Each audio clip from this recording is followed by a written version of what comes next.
Assalamualaikum warahmatullahi wabarakatuh. Alhamdulillah. Allahumma salli ala Sayyidina Muhammad. Bertemu kita sekali lagi pada sesi podcast Isa Kamari.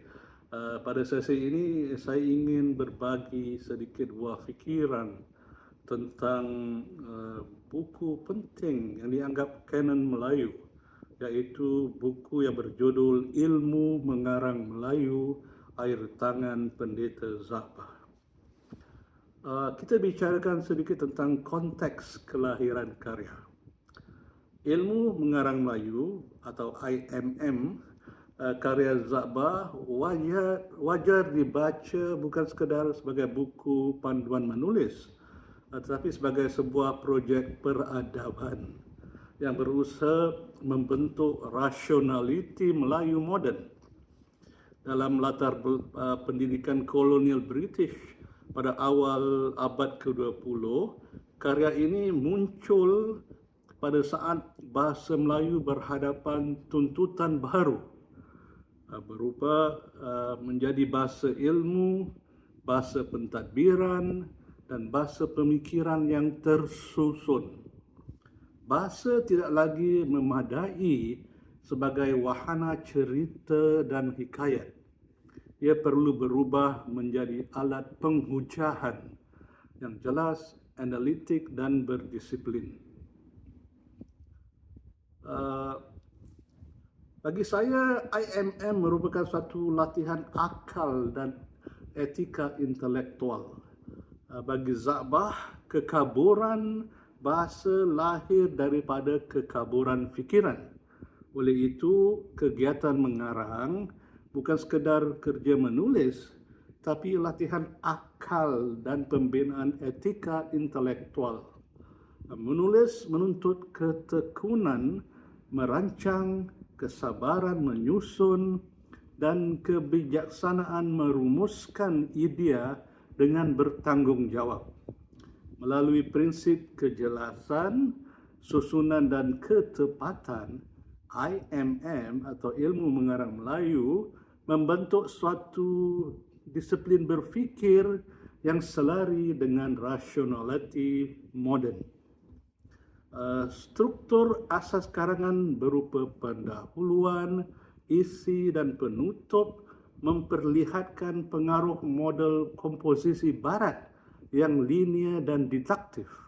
Setiap perenggan dituntut mengandungi satu gagasan utama yang berkembang secara bertahap dan logik. Bahasa pula hendaklah hemat dan tepat. Hiasan retorik tidak boleh menenggelamkan makna.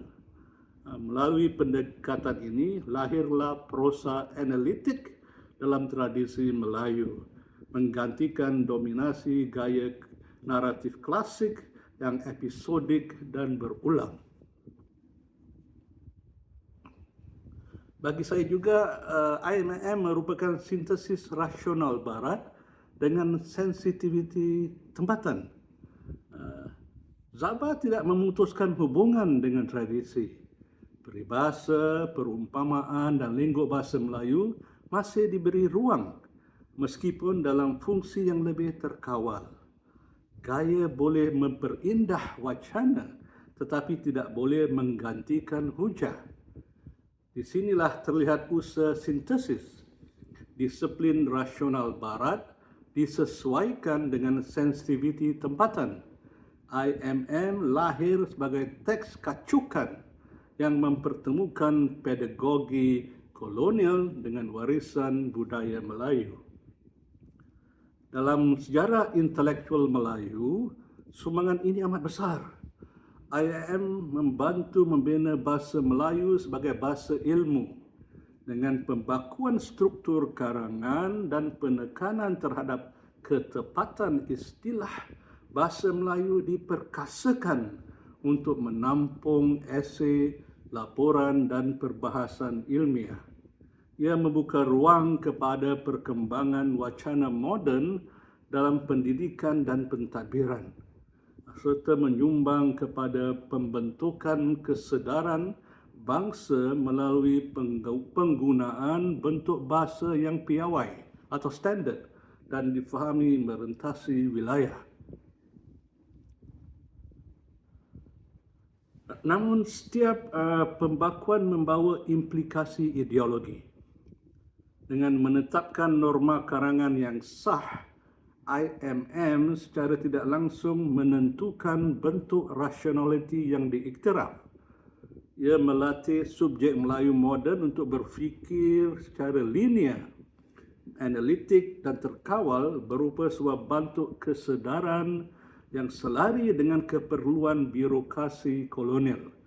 Dengan kata lain, disiplin bahasa menjadi disiplin diri. Pelajar dilatih berfikir sebelum berbicara, merancang sebelum menulis dan merumus sebelum menutup. Di sinilah muncul persoalan kritis. Adakah IMM suatu bentuk pemerkasaan intelektual atau sekadar penjajaran kepada norma kolonial? Jawapannya tidak tunggal. Pada satu sisi, IMM menghayati secara dalaman struktur komposisi Barat. Pada sisi lain, ia memperlengkapkan bahasa Melayu agar mampu berfungsi dalam sistem moden tanpa meninggalkan jati dirinya. Ia bukan penyerahan pasif, tapi strategi penyesuaian. Dengan memindahkan kerangka rasional ke dalam bahasa Melayu, Zakba membuka ruang mobiliti intelektual bagi bangsanya. Namun terdapat ketegangan dalam retorika Melayu yang dipaparkan oleh IMM. Terdapat juga ketegangan epistemologi antara model rasional linear IMM dengan tradisi retorik Melayu yang simbolik dan berlapis. Pantun, syair dan hikayat membina makna melalui kiasan, rezonan budaya dan pengalaman kolektif. Wacananya berkembang secara berlingkar ataupun cyclical, bukan didaktif.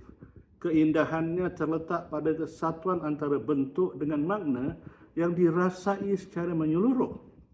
Dalam kerangka IMM, dimensi simbolik ini lebih sering dianggap sebagai unsur estetik yang membantu hujah, bukan sebagai asas pengetahuan.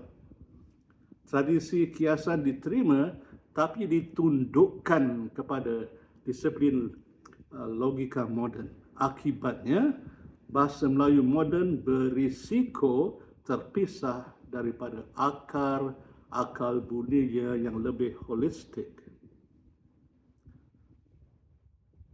Di sinilah pentingnya usaha menilai semula dan meremajakan penghayatan firasat sebagai teras epistemologi Melayu.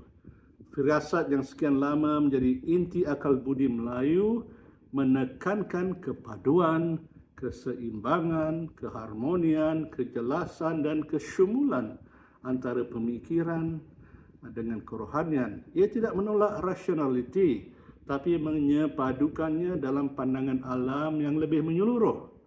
Jika IMM menekankan kejelasan logik, firasat menuntut keserasian organik antara isi dengan bentuk, antara akal dengan jiwa. Dalam dunia pasca normal yang ditandai limpahan maklumat dan kekacauan wacana, prinsip IMM tetap relevan. Kejelasan fikiran, susunan idea yang logik dan ketepatan bahasa merupakan asas literasi kritis. Di tengah gelombang media sosial yang reaktif dan emosional, disiplin menyediakan rangka dan merumus hujah menjadi benteng terhadap manipulasi retorik dan penyebaran maklumat palsu. Namun metodologi linear IMM tidak lagi memadai jika berdiri sendirian. Literasi kontemporari bersifat multimodal yang melibatkan image, video dan algoritma digital Pemikiran kritis hari ini memerlukan kemampuan induktif, reflektif, dan menyulam secara sintesis, bukan secara sekadar didaktif. Subjek pasca normal perlu mampu menyepadukan maklumat daripada pelbagai sumber menjadi pemahaman yang padu, tekal dan menyeluruh. Oleh itu, warisan IMM wajar dipugar, bukan ditinggalkan. Prinsip rasionalnya perlu digandingkan dengan penghayatan firasat agar bahasa Melayu moden tidak terperangkap dalam objektiviti yang sempit. Sintesis antara disiplin analitik dengan kebijaksanaan simbolik membuka kemungkinan kepada wacana yang lebih matang dan berakar. Pada akhirnya, ilmu mengarang Melayu IMM merupakan manifestasi sebuah projek intelektual yang besar, membentuk rasionaliti Melayu moden melalui disiplin bahasa. Ia memperkasa bahasa sebagai bahasa ilmu, melahirkan tradisi prosa analitik dan menyumbang kepada pembentukan kesedaran kebangsaan. Namun perjalanan peradaban tidak pernah berhenti daripada satu bentuk rasionaliti. Cabaran zaman sekarang menuntut keseimbangan yang lebih luas dalam menghadapi dunia pasca normal. Disiplin rasional IMM perlu diperkaya dengan kebijaksanaan firasat agar bahasa Melayu terus hidup sebagai wahana analisis yang tajam dan hikmah yang mendalam, menyatukan logik dengan makna, akal dengan jiwa dalam pembinaan pemikiran dan kepribadian bangsa yang matang dan berdaya tahan. Demikianlah buah fikiran saya tentang karya kanon ilmu mengarang Melayu karya Pendeta Zabah. Ilmu mengarang Melayu amat relevan pada dunia di mana rasionaliti menjadi teras untuk melihat atau menjadi teras dan kanta untuk melihat dunia. Namun dunia sekarang telah berubah, ilmu mengarang Melayu perlu dipugar dan diremajakan dengan suntikan penghayatan firasat agar ia lebih padu, seimbang, harmoni, jelas dan syumul dalam membentuk pandangan alam orang Melayu pada zaman pasca Nobel ini. Sekian, terima kasih. Semoga bermanfaat. Assalamualaikum warahmatullahi wabarakatuh.